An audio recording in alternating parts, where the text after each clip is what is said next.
Welcome to the special event hosted here at the Florida Internet and Television Studio in Tallahassee. I'm Troy Kinsey, Capitol correspondent for Bay News 9 Tampa and News 13 Orlando, joined here by my colleague Gary Fineout of the Associated Press. And together we will serve as moderators for this 45-minute debate between House Speaker Richard Corcoran and Tallahassee Mayor Andrew Gillum. Speaker Corcoran is a Republican from Land O'Lakes. Mayor Gillum is a declared Democratic candidate for governor. And we should mention Speaker Corcoran is considering a campaign for governor himself. So here's how this debate came to be. A little over 3 weeks ago, Speaker Corcoran wrote Homeland Security Secretary Kirstjen Nielsen requesting DHS investigate both Mayor Gillum and St. Petersburg Mayor Rick Kreisman for what he calls illegal sanctuary cities policy. Now, if that term sounds familiar, the House last month passed a measure, House Bill 9, which would crack down on so-called sanctuary cities, places where local authorities don't honor federal detainer requests and transfer undocumented immigrants in their custody who have been flagged for deportation to federal authorities. Mayor Gillum has called that bill a, quote, misguided and ill-informed attack on local cities and municipalities and immigrants. The Speaker, in a new TV ad paid for by his political committee, says sanctuary cities invite immigrant crime and that, quote, on my watch, Florida will never be a sanctuary state. On Twitter, the Speaker agreed to debate the issue anywhere, anytime. The Mayor took him up on the offer, and here we all are tonight in Tallahassee. The Mayor and the Speaker both agreed on the terms of this debate. It'll be only about House Bill 9. They'll each have 2 minutes to introduce themselves and their position. Gary and I will then begin asking questions we've come up with. We've also selected questions submitted via social media. We've screened those, and those will be part of the discussion here tonight as well. Answers, no more than 2 minutes. Rebuttals, no more than 30 seconds. And there will be 2-minute closing statements. We held a coin flip here, football style. Speaker Corcoran won. He chose to go first, and so you are recognized to deliver your opening statement tonight, Speaker Corcoran. First, Gary and Troy, thanks for hosting this. And Mayor Gillum, I have to say, I think that you being here, being a man in the arena, in the fight, says a lot about your candidacy, and it also says a lot about your opponents who could have been here and are not. So I applaud you for that. But this is a debate about something very simple. There was a young, beautiful woman. Her name was Kate Steinle. She was walking with her father on the streets of San Francisco when she was savagely killed by a bullet from an illegal criminal immigrant. And so what we have is she gets shot. She's being cradled by her father. She's in her father's arms, and she looks up to him, and she says, "Dad, help me." And when I saw that in 2015, it reminded me of my own daughter, Kate. My daughter, Kate, this week will turn 17 years old. And I thought, what about the horror that one day we would be walking together, and she would be shot and killed by an illegal immigrant who was given sanctuary status in a city, a completely needless and unnecessary death. And she would be cradled in my arms, and she would look up to me and she'd say, "Dad, help me." Well, I thought about it, and I can help. I was the Speaker of the House. So we filed House Bill 9. House Bill 9 bans sanctuary cities from ever happening in the state of Florida.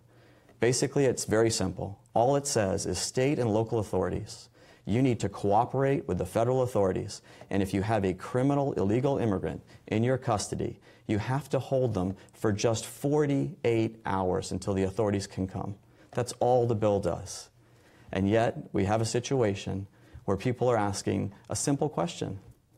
Would Kate Steinle still be alive today if it were not for sanctuary policies? The answer to that question is yes, she would. And so we have to do everything we can. And tonight in this debate, it's a simple choice. Are we going to side with the victims and the citizens, or are we going to side with those who are criminals and illegal immigrants? I think the choice is easy. Thank you. That was exactly 2 minutes, and Mayor, you're recognized. Thank you very much, Troy, Gary, Mr. Speaker. Thank you for taking time. I will tell you that up front that this debate is not about the rule of law. It is not about a disagreement between whether or not we agree with the rule of law. We both do. What this is about is an ad that the Speaker has chosen to spend $1.4 million across the state of Florida trying to convince Floridians that undocumented persons are either murderers or all-out intent to harm us. But in some ways, it's not just about that. It's also about who we are as a state and who we want to be, the kind of state that we want to leave for our children and our children's children. I believe one of the reasons that the Speaker chose not to have this debate in front of a live audience of people is because he didn't want to have to look in the faces of immigrants and of dreamers and try to defend his indefensible position. For those of you who are watching at home or wherever it is that you may be watching this evening, I want you to know that I'm not standing here today just for myself. In fact, I'm standing here today for every single one of you and anybody who has ever been told that they don't belong. Having grown up in South Dade, an area called Richmond Heights, to my mother who was a school bus driver and my daddy who was a construction worker. I was the first of my siblings to graduate from high school and the first to graduate from college. I know well what it means to have heard where you don't belong, where you shouldn't go, what is and is not for you.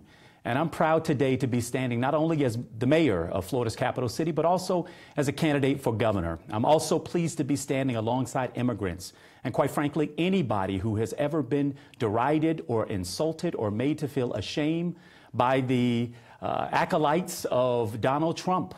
I stand today saying that they will not win, that there are more of us who believe in decency and common decency. And today, it is my hope that by the conclusion of this conversation, that two things will happen. One, that the Speaker of the House will apologize and take this ad down here in the state of Florida and wherever else it may be being advertised. Mayor, time. And finally, I hope that we can leave today feeling more connected and united as one state. Okay, with the formalities out of the way, the fun really begins here, gentlemen. You both likely wouldn't be here tonight speaking about this rift if not for the president's focus on it during the 2016 campaign and the role it's played during his first year in office. Within days of taking the oath of office, he issued an executive order to withhold federal funding from local governments that refuse to turn over information about the immigration status of individuals within their jurisdiction. The order has since been blocked by a federal judge, but it does raise the question of how involved cities and counties ought to be in immigration enforcement. Local police, as you know, regularly cooperate with the feds in drug stings, for example. Why should or shouldn't there be differences with regard to immigration law? We'll begin with the mayor. Well, I'll say that this red herring that these kinds of policies in some way shelter individuals intent to do us harm, I think couldn't be further from the truth. If you commit a crime in our city, in the city of Tallahassee or in any city across the state of Florida, you're going to be held accountable for committing a crime or an action against the people who call these communities home. That's the difficult work that our law enforcement officials do every single day, trying to protect and keep us all safe. In my experience as a mayor, what we've seen is that the best kind of policing is policing done at the community-based level, where officers are building relationships and sustaining relationships that are in community on a daily basis. What this bill does, in my opinion, and what others like it coming at the federal level, is disrupts the important trust that must exist between the people and the police officers who serve them. Such efforts to disrupt that harmony, disrupt that relationships, makes it much more difficult to get folks who are the victims of crimes or have observed crimes to come forward and to share what it is that they know. And that's why I believe that we ought to have law enforcement officials at the local level do the job that they have been tasked to do. And that ICE and Homeland Security, which is budgeted to the tune of billions of dollars a year, should also be allowed to do their work. And Speaker, question to you. What I would say in response is this is not even a difficult thing. Is it okay for an illegal immigrant who's engaged in criminal behavior to be allowed out to roam free? That's a simple question.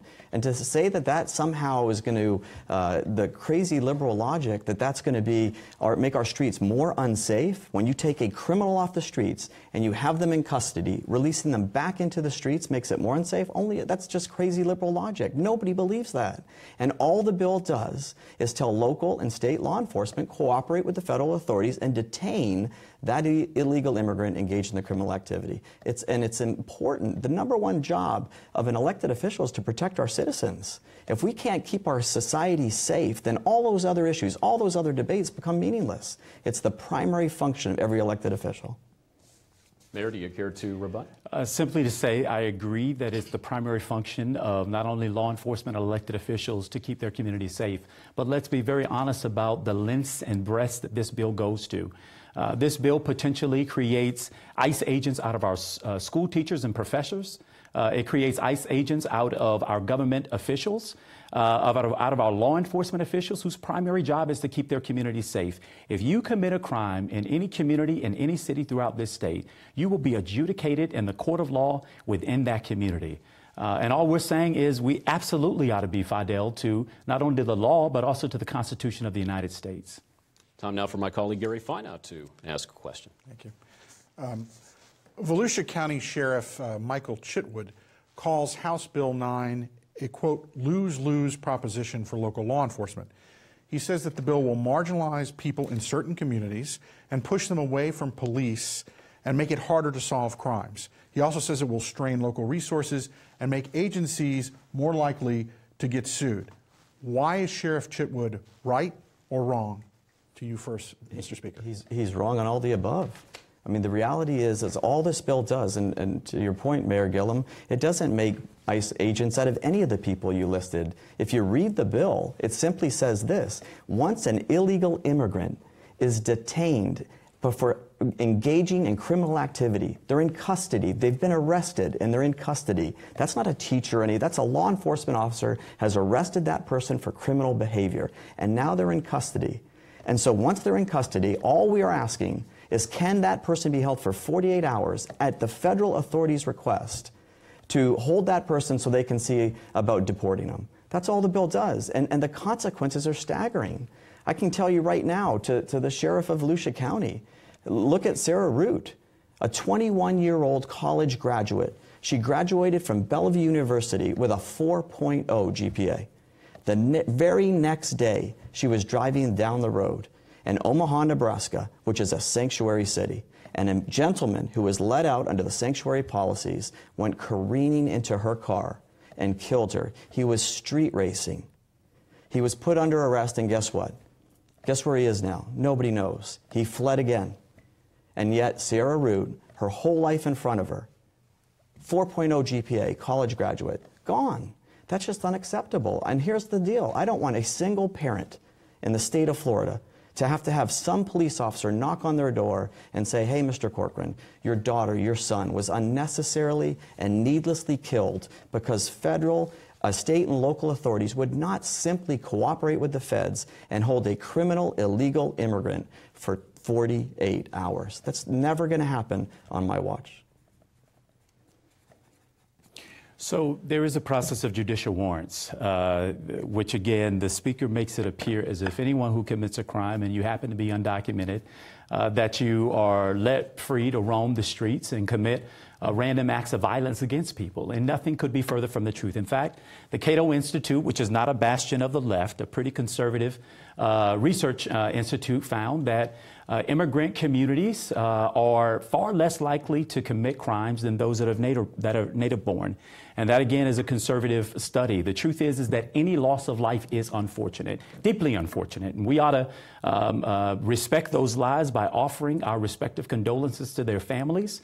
But we absolutely should avoid politicizing the death of any of those individuals. The reason why we're able to call these individual incidences to the attention of everybody is, quite frankly, because of how rare they happen. We have high incidences of U.S. born individuals who commit crimes.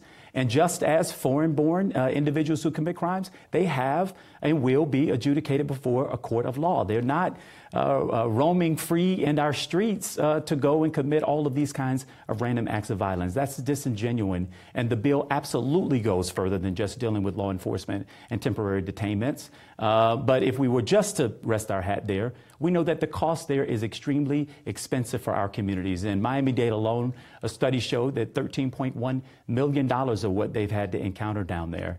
And we don't have a whole bunch to celebrate about that experiment. Speaker, want to follow up?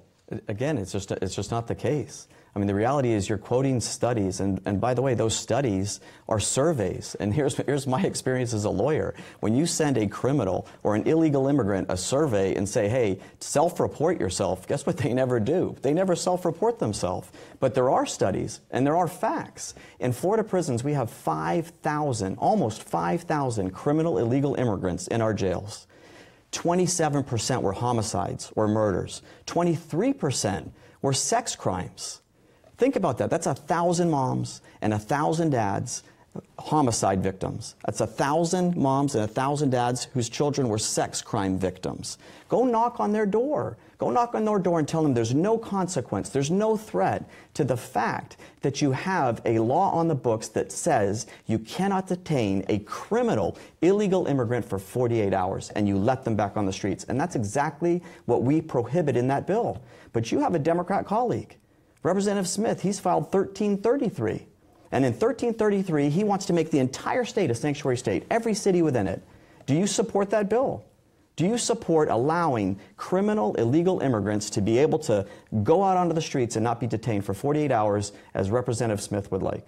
Well, time on that, Speaker, and we'll transition to that issue right now, if it's okay with you, Mayor, about these bills that would do the opposite of what Republicans in the Florida House have been attempting to do. Where do you stand on those? Yeah, well, let me just be very clear. If you commit a crime in our communities, you ought to be held accountable to the extent of the law, adjudicated by the judicial process in those communities. What the Speaker is arguing are not judicial findings. These are individuals, these are bureaucrats who make these decisions. And as I said before, what it typically does is basically turn us into a police state. It makes complicit not only law enforcement officials, it makes complicit governmental officials. We're frankly, if we follow the Speaker's logic, would turn this state into a show me your papers state. And if someone came up to me and asked me for my papers today, I'd have a driver's license, but my mama has my birth certificate. And she lives in Georgia. I'd have to go and find that. All I'm simply saying is that we should not follow this red herring that says that because we have individuals in this state that may be undocumented, one, that all of them are criminals or intend to do us harm, because there could be nothing that's further from the truth. And that's been substantiated by well-respected researchers from the right and not just those on the left. What this is really about is what kind of state we are trying to become. What this is about is whether or not we're a state where we go around turning public officials and educators and law enforcement officials into ICE agents, or whether we have them do the job that they do. Let's be clear. The Department of Homeland Security gets billions of dollars a year to do their job. And all I want is for local law enforcement to be able to do their jobs, to keep our communities safe, to make sure that they're building relationships that are trusting, that invites the public to give them impact, that allows them to solve crimes and keep our cities safe. This is not being demanded by law enforcement folks. This is not being demanded by our cities. This is simply a political ploy to appeal to the hardest right of this state, and that's why it's been rejected and deplored and TP'd in the Senate. Speaker, do you want to follow up? I do. Again, here, first of all, I'll say it, and Mayor Gillum, read the bill. Nowhere does it give teachers that authority. It's not bureaucrats. It's to call our frontline law enforcement officers who put their jobs and lives on the line every day to go out there. They're the ones who arrest these criminals. And the only time this bill applies is when that criminal is under arrest by a frontline law enforcement officer. Once he's under arrest, then we say, this is what the bill does and nothing more. Then we say, protect, hold that person for 48 hours until the federal law enforcement can come down and see about deporting them. And the other thing is, you keep saying undocumented. There's nothing in federal law, state law, or ordinance that talks about undocumented. There's nothing undocumented about them. They are illegal. Our statute calls them illegal aliens, aliens who are not within the law. That would be no different than if I steal your car. I take your car and I get pulled over and they ask me for the title of the car, and I say I don't have the title. And they say, well, we're going to call you the undocumented owner of that vehicle. No, I'm an illegal possession of your vehicle. And what we are talking about is law and order and protecting our citizens. There's nothing welcoming about taking criminal illegals and putting them back out on the streets so that they can cause significant harm or even death to our sons and daughters. That's unacceptable. But as a quick follow-up, just a quick follow-up, sir, do you feel that you're sort of grossly simplifying your bill? Because your bill does a lot more than just the 48 hours. It creates civil course of action. It basically tells people, it tells local officials, if you do not follow this policy, you are subject to fines and investigation. So I'm just saying, you say the bill is simple when it's much more than that. We're talking about the interaction with the criminal illegal immigrant. And then the rest of what the bill does is it says this: you're an elected official. You held your hand and said, I'll follow the Constitution. I'll follow the rule of law. I'll protect you. That's why I want you to vote for me. And then you have these elected officials not following the law, not cooperating with the federal government, and turning out into the street criminal illegal immigrants. So what the bill says is, if that happens, and you're Mr. Steinle, and your daughter was completely and utterly, unnecessarily killed, you have a cause of action against that city who is engaged in that kind of behavior, who has a sanctuary, who creates a hideout for those criminal illegal immigrants. It also says if you're an elected official and you held your hand and you promised, I promise I'll follow the law. It says to you, we can remove you or suspend you from office. We can withhold funds to those cities. That's the whole point of the bill. The whole point of the bill is to end criminal illegal immigrants being on our streets and to force all the elected officials to follow the law and cooperate with the federal authorities and hold that person for 48 hours so that they can look at deportation. The Speaker, first I want to say illegals is not a noun. People don't get to be illegals. And the reason why people use language like that is simply to dehumanize, because if you can dehumanize people, you can do anything to them. Let me admit up front right now that I do believe that we ought to have comprehensive immigration reform in this country.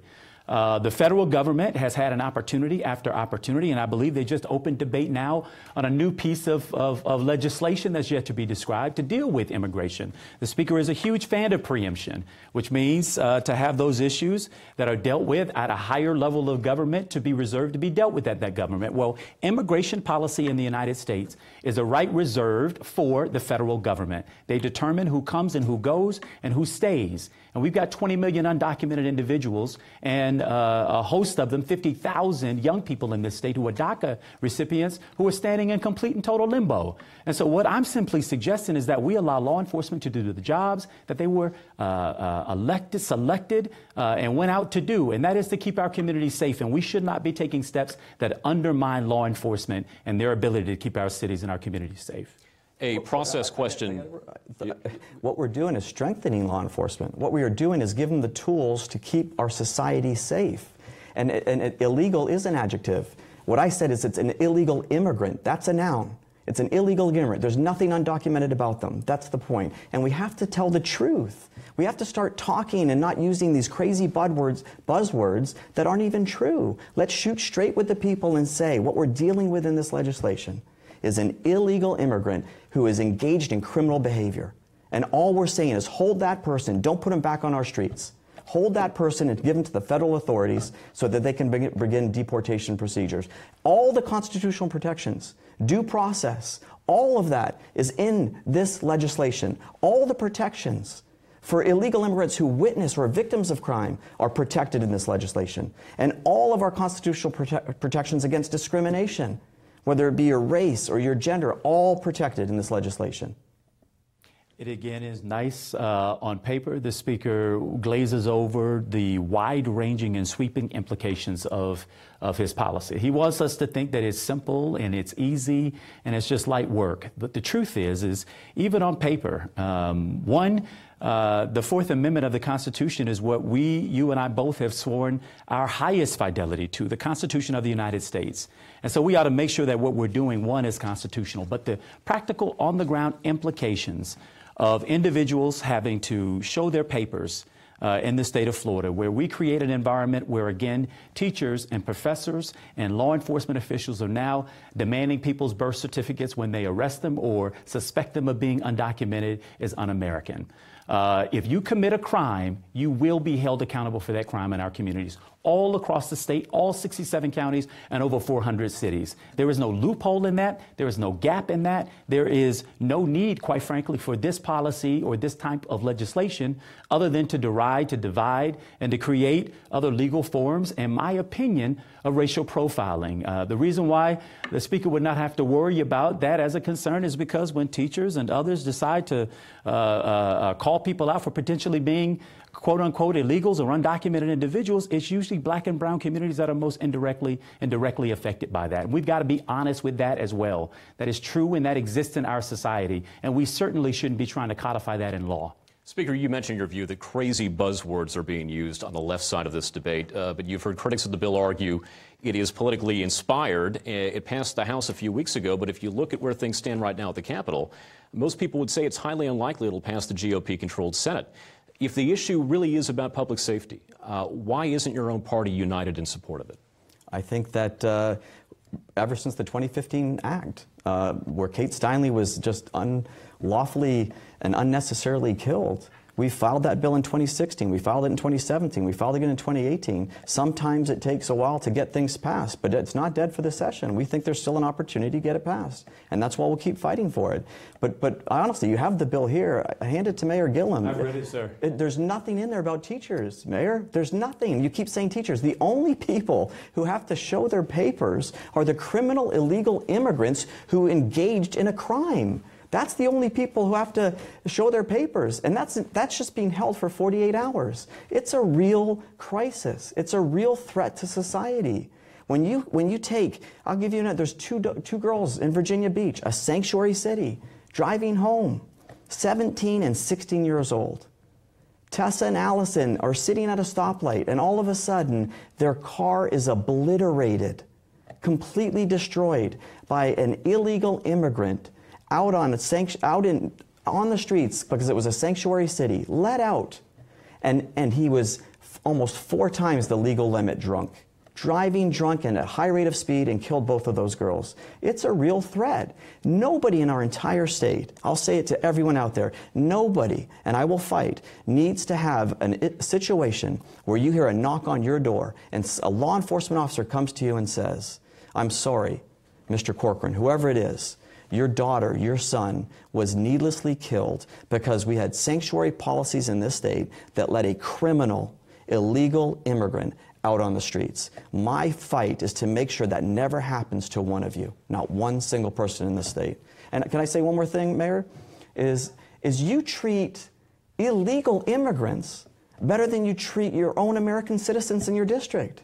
If you have an American citizen in your district who commits a crime, and now he's down in Miami or West Palm Beach or wherever, and he gets arrested, the policies you have right now is that American citizen who commits a crime is detained and held. They don't let him go. They even drive him county by county or state by state, wherever the hold is, and take him right back to those authorities. But yet a criminal, illegal immigrant, we can't hold. That makes no sense. Who thinks that's fair? So I want to take the speaker at his word when he expresses with such passion his desire to keep all families safe. And I think we all have to recognize that any loss of life, any one, is too great. But we've had senseless mass shootings. In fact, 3 days before I was sworn in mayor of the city of Tallahassee, there was an attempted mass shooting at Florida State University, which resulted in one student who, through his bravery, ended up becoming a paraplegic. We've seen what happened under Dylan Roof. We've seen what happened at the Fort Lauderdale Airport not too long ago. We've seen what happened in Las Vegas and at Sandy Hook. The speaker, if he was so sincere about his intent to make sure that no life is lost unnecessarily, then I would ask him to stand up to the NRA and to the gun lobby, who is interested every session in passing more and more bills that say guns everywhere, or to something as simple as an individual who has committed domestic violence in their own home not being able to have a gun, because the wife or the spouse or the partner who lives in that home is 16 times more likely to be killed by gun violence. And so the truth is that this is a red herring. If we're sincere about helping save lives, there are things that we can actually do, things that are within the purview of the Speaker of the House to do. But when it comes to keeping communities safe, and I say this as a mayor of Florida's capital city, and as a city commissioner prior to that, who got complaints from our law enforcement officials that one of the things that they have to address most consistently are individuals who will not share information.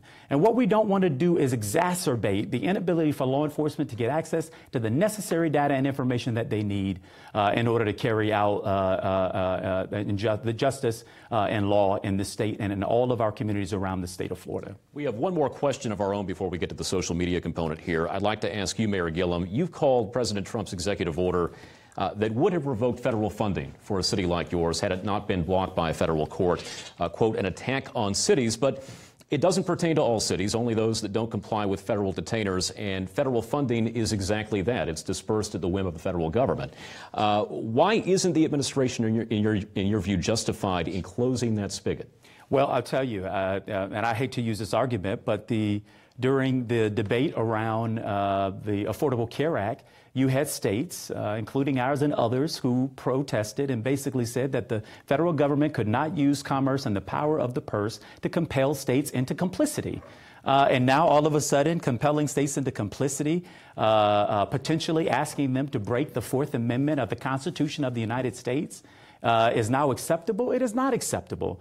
I don't believe that the president has any pure intentions. And quite frankly, at one point, the speaker was of good mind and good conscience and challenged the president before he was the president as being a divisive figure and a flip-flopper on issues. The speaker himself has, over the course of his service in this legislature, at one point signed off on driver's licenses for DACA recipients. I just hate that he now appears to be rehearsing for the Donald Trump apprentice rather than as the third most powerful person in this state, figuring out ways that we legitimately keep our community safe, not divide, not have folks running around in fear, not having the 50,000 DACA recipients in this state in legal limbo about what's going to happen over the next couple of days and weeks.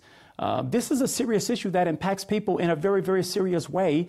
And the way that we are portraying the role that immigrants and undocumented immigrants play in this state, I think is unfortunate. And in my opinion, I believe this debate is deserving of a higher level playing field of conversation. Speaker, you're a lawyer. What's your interpretation? Well, first, let's address what you're saying, Mayor Gillum. First of all, you keep talking about the Fourth Amendment.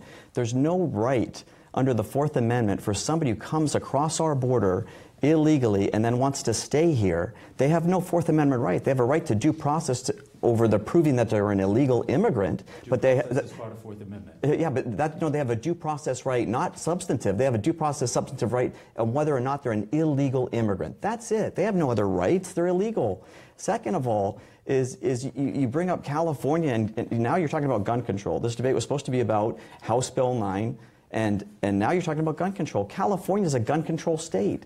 The absolute statistics and facts, whether it's Chicago or California, it doesn't matter. Gun control has done nothing whatsoever to reduce crime rates. In fact, those crime rates go up because the only people who have those guns are the criminals. That's not what this debate is about. What this debate is about, though, is, and you've yet to answer, Mayor, you've yet to answer, do you support Representative Smith's 1333? Because if this is not a big deal, and you want to protect the state from this legislation that says we can never be a sanctuary state, why don't you say, I would support Representative Smith's 1333 that makes every single city, every part of our state, a sanctuary state, a haven, a hideaway for criminal, illegal immigrants?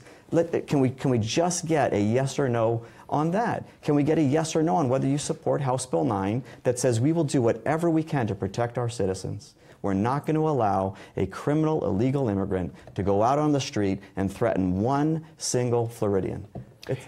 Yeah, let me state very plainly where I am on this. I think that we ought to make sure that our law enforcement officials have the necessary tools that they need in order to keep our communities safe.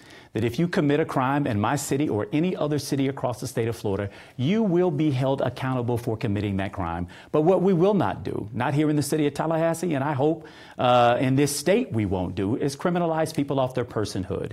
Criminalize people because of where they come from or the language that they speak. If you break the law, you pay the penalty. But what we're not about to do is go around asking people for their papers, to show their papers in the state of Florida. We are deserving as a country of comprehensive immigration reform.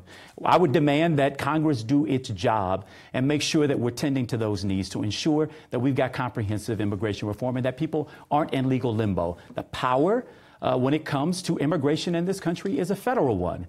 And at the local level and at the state level, we ought to make sure that our law enforcement officials have the tools that they need to do the job that they have sworn an oath to do. And that we, as elected officials, would not dig to the bottom of the barrel of politics and derision and division as a way to make a political point, rather than what it means to be a representative for the very diverse and richly diverse state that is Florida.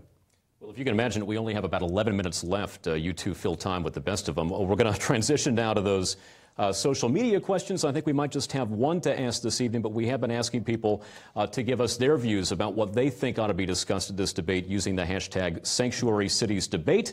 As you might imagine, a couple of people submitted questions, and Gary has one of those tonight. Gary. Well, we have a question from Bob Buchholz of Havana, Florida, who said, since when do municipalities and states get to choose which federal laws they will enforce? We'll give this one to the mayor first. Yeah. Sure. So first of all, we should enforce all of the legal justifiable laws that exist on the books. And we do that, by the way. Anyone who would suggest that we don't follow the law is simply mistaken. There is not a sanctuary city in the state of Florida at all. There is not even a legal definition of what a sanctuary city is here in the state of Florida, or quite frankly, anywhere. What we are is a state of laws.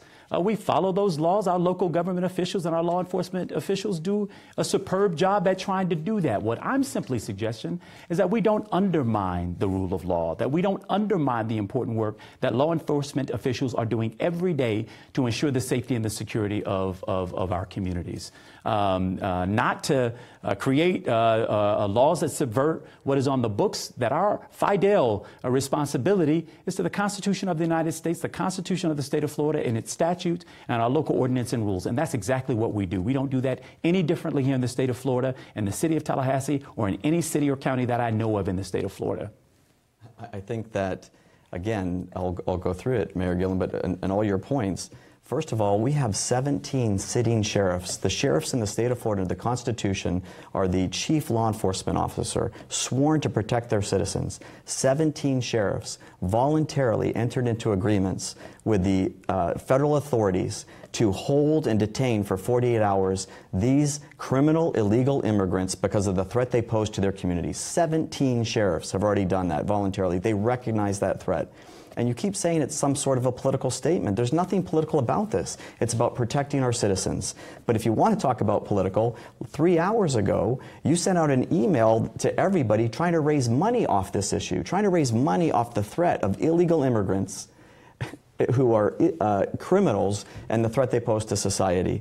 And as far as Bob, I can tell that the writer from Havana, it's worse. It's worse than he thinks. If you're a criminal American, how is it right for a criminal American citizen to be able to be held and transported and detained, but an illegal immigrant criminal, we won't do that for? How is that even fair? And the final thing I'd say is you've said some great long answers about necessary tools to law enforcement and holding people accountable, but you haven't said, do you support Carlos Smith's 1333? Yes or no? I have stated several times what my policy is. I've stated what it is that I'm standing here this evening trying to advocate for, and that is the rule of law. That is also making sure that we do everything that we can to keep our communities safe and don't create public policy that undermines the obligation and the difficult job that law enforcement already has to do. We fund the Department of Homeland Security to the tunes of tens of billions. They ought to do their job. If you commit a crime in our communities, you should be held accountable for doing that.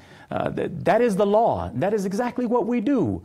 This new burden, this new ambiguous burden that is included in this particular piece of legislation, which I will remind you again has stalled in the Senate because there's nobody over there that agrees that this is right and good and just policy. They believe that the laws that exist on the books are exactly the ones that we ought to have in order to keep our state safe and keep our counties and our cities doing the important work that they should be doing, which is following the rule of law and making sure that our communities don't get more divided, that we make it more difficult for law enforcement to do their job, but that we make it easier and better for them to do that important work.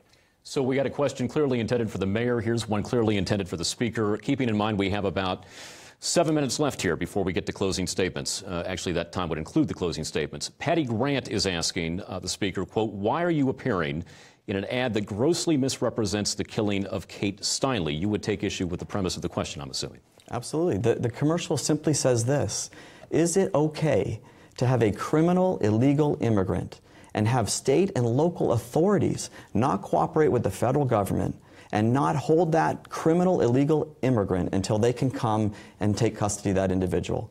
And the commercial says this: what's the consequence? Would Kate Steinle still be alive today if it wasn't for sanctuary policies?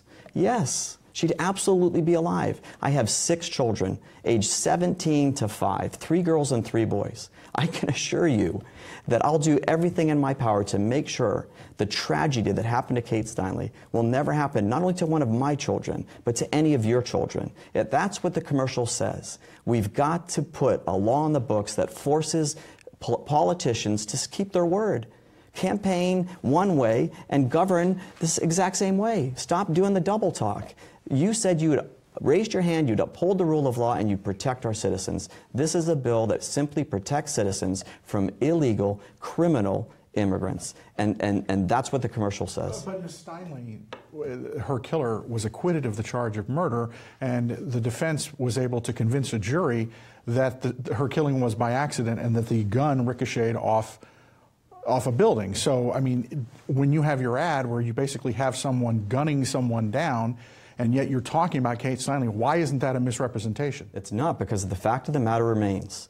Would Kate Steinle be alive? Would she be alive but for a sanctuary policy that allowed a criminal with multiple felonies, who had been multiple times deported, allowed that criminal to roam the streets? If he did not take advantage of the sanctuary policy of San Francisco, today, Mr. Steinle is walking down the sides and the piers of San Francisco just like he did that fateful day. That's what that commercial says. And it's that simple. And I'll tell you right now, all err on the side of victims. All err on the side of citizens every day of the week over criminals and illegal immigrants. I'm sorry, I've got to counter that. The truth is that this ad is a gross misrepresentation of what took place. A jury did find that death to be accidental, albeit unfortunately we should be careful not to politicize it. But the speaker went even further. In his ad, he decided to outfit his version of an undocumented immigrant, or in his words, an illegal immigrant, in a hoodie, as if that point would be lost on any of us, in the same state where Trayvon Martin was killed, for wearing a hoodie, quite frankly. And this is the same kind of thing that I'm really deeply afraid and troubled might happen if we create and pass laws like this, where we give this kind of license to individuals to go up, demand papers of individuals, and request that people demand that their proof be shown in order to live here in this state. The speaker himself is an immigrant, spent the early years of his life in Canada. And I don't have anything against Canadians, by the way, but the point being, for many of the undocumented people who have chosen to call Florida home, that have chosen this state, likely spent less time in their countries of origin than the speaker spent in the country of Canada before immigrating here to the United States. All I'm saying is that we can be a nation of laws and a nation of compassion, and these are not mutually exclusive ideas. They're in fact complementary, and they've been complementary up to this point until, quite frankly, we've seen the politics of Trump enter into state politics, and I believe this ad and this debate that we're having tonight is simply a downflow and an outflow of that kind of ridiculous, bottom-of-the-barrel, dog whistle, bullhorn politics that is divisive rhetoric that is dangerous for this state and also dangerous for this country. I'll just say real fast, I'm not an immigrant. I'm a natural-born American citizen. My father, who was born in 1919 and lived through the Great Depression, who served in World War II, chasing Nazis through North Africa and into Italy, was working for the U.S. government in Canada. That's why we were in Canada at the time. I'm a natural-born American citizen. I don't mean it as a pejorative, by the way. And to say, I think it's good. To say I'm an immigrant is you playing politics and using pejoratives in the worst possible way. So to try to say that I've engaged in that kind of behavior is just so disingenuous, Mayor Gillum. I can't believe you would say that. In addition to that, what I will tell you is I'm not the great-grandson. I'm not the grandson. I'm the son of an immigrant. My father met my mother, who served also in World War II, who fought the Nazis in London, and she was an immigrant, a legal immigrant, because she married my father. And she got her citizenship. And all these policies where you allow illegal criminal immigrants to go out on the street and terrorize families and children and sons and daughters, all that does is undermine all those legal immigrants who've made our country fantastic, including my mom, who did it the right way, who waited in line and contributed to our society. All right, we are right up against 8:30. 44 right now. If you two are in agreement, we can do closing statements, go over a little bit. We had a second coin toss. Speaker Corcoran is a two-time winner here at the Florida Internet and TV studios. He's chosen to go last, and so Mayor Gillum, you're recognized. Two-time winner. I just want to thank Gary and Troy and obviously the speaker this evening, and I'll be brief. Richard Corcoran's view of the state of Florida is as a police state, where we turn teachers against students, where we turn neighbors against neighbors, where we turn law enforcement against the communities that they are charged to protect and to serve. That is, in my opinion, not the kind of state that we want, certainly not for my kids and not for anybody else's children.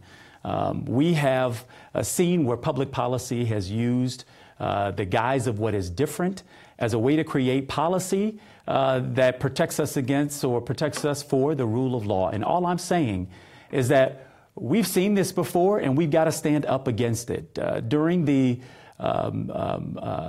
Jim Crow era of this country, we saw that people were maligned based off of the color of their skin, told where they could and could not go. During the Japanese internment, we saw people who were jailed based off of the way that they look in the name of public safety. During the era of McCarthyism, we saw everyday people being marched before congressional hearings and being told that they've got to somehow convince that jury or that panel of members of Congress of their patriotism. And during that time and in that period, we saw brave, everyday Americans standing up. Folks like Virgil Hawkins, folks like Dolores Huerta, folks whose names I cannot call, and faces we may not know, who made a tremendous sacrifice and contribution to making this country a great place, and even in some places this state an even better place. And all I'm saying is that in this state, we can be a nation of laws and also a nation of compassion. We've been there before and we've done it before. And Richard Corcoran's version of Florida, I don't want my kids to grow up in it. And quite frankly, as a father to 3 brown kids, I don't want anybody's kids growing up in a state where you're demanded to be shown your papers and that you can be easily profiled based off of the way you look or the language you speak, or maybe even your country of origin. We're bigger than that. We're better than that. I believe that the Speaker owes the citizens of the state of Florida an apology. And I believe that he ought to take this ad down. Thank you again for your comment, your conversation this evening. I look forward to continued debate in the years, the months, and the weeks ahead. Speaker. Thank you both for hosting the forum. And Mayor Gillum, I'll say it again, the only people who benefit from you and I jumping into the arena and having this debate are the people of the state of Florida, and my hat's off to you for doing so. Having said that, I'll tell you, Mayor, you're wrong. Your entire close. Now we're going to talk about Jim Crow or Japanese internment. Those are situations where you had bad laws applied to innocent people. What this bill does is take good laws and apply it to criminals, bad people. They're just not even close. It doesn't empower teachers to do anything. It empowers law enforcement to cooperate with the federal authorities and hold criminal illegal immigrants for 48 hours. In fact, as I've said throughout this whole debate, and we've never had it, Mayor Gillum won't say whether he thinks it's okay. How is it right that American criminals are treated worse than illegal immigrant criminals? Won't answer. Where does he stand on 1333? Asked him 3 or 4 times. He won't say whether he wants to make the entire state a sanctuary state that would allow criminal illegal immigrants to go out on our street. And the ultimate thing for you to understand, if I could say to you before I finish, if you take one thing from this debate, if you remember one single thing from this debate, here's what I would ask you to remember. Nobody in this state should ever have a law enforcement officer knock on their door and tell them their son or their daughter has been killed by an illegal immigrant who had sanctuary status in a city, a completely and utterly needless and unnecessary death. Nobody should experience that. I will fight and continue to fight in this legislative session or in any capacity I can to ensure that no parent has to have that knock on the door. And if whatever it is that I have to do that, I will do it, because I believe, as I know the people of the state of Florida believe, that it's the right thing to do. It's a common sense, right-minded policy that protects the people of the state. Our primary job as elected officials. Thank you very much. Well, with that, tonight's debate has now concluded. I'll tell you, they might disagree on the issue, but their teams have been so willing to engage with each other, we wouldn't be here tonight if not for that level of cooperation. We want to extend our thanks to Florida Internet and Television for allowing everybody to partake of their facility tonight. For Gary Fineout, I'm Troy Kinsey. Good evening.